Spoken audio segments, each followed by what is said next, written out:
Je travaille, je me bats, je fais tout ce qu'il faut, mais financièrement, je n'avance pas.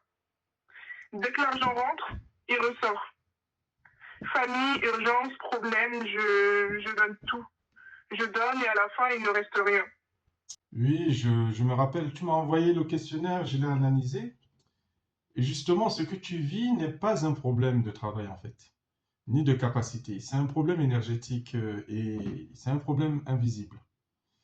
Invisible. Donc, Oui. ça veut dire quoi? Quelqu'un m'a fait quelque chose? Non, non, non, non. Ouais. Pas que quelqu'un t'a fait quelque chose. C'est important que tu comprennes ça. On ne parle pas de malédiction. On parle d'énergie, de fonctionnement intérieur, de ce que tu dégages sans t'en rendre compte. Parce que franchement, parfois j'y pense, j'ai l'impression que quelqu'un m'a fait quelque chose, que j'ai reçu une malédiction, que je suis nulle. D'après le questionnaire que tu m'as envoyé, ton énergie dominante, l'énergie de ton âme, est celle de la porteuse. Ça veut dire quoi simplement?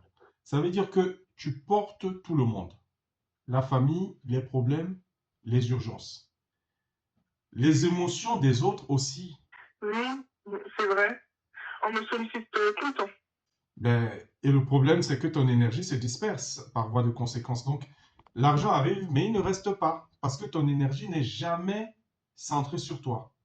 C'est comme remplir un seau percé, en fait. Et le danger, si tu ne changes rien, je vais être vraiment très clair avec toi. Si tu continues comme ça, sans réagir, tu risques l'épuisement.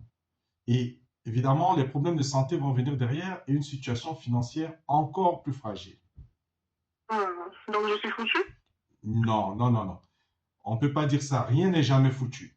Mais il faut agir consciemment. Et il faut comprendre que le monde invisible fonctionne comme le monde visible. Si tu donnes tout, tu te vides. Si tu ne poses pas de limite, l'énergie fuit. C'est en fait une loi énergétique.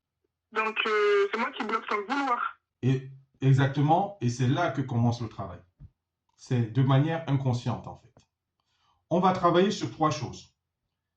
Poser des limites claires, même avec la famille. Rééquilibrer ton énergie pour que l'argent puisse rester. Appliquer les lois simples. Donner sans t'oublier. Recevoir sans culpabiliser. Je te donnerai aussi quelques pratiques énergétiques simples, accessibles, sans danger. Si tu te reconnais dans cette situation, si tu as l'impression de stagner alors que tu as des capacités, c'est peut-être ton énergie qui parle. Tu sais où me trouver. On se retrouve après analyse et surtout, sache qu'il n'est jamais trop tard.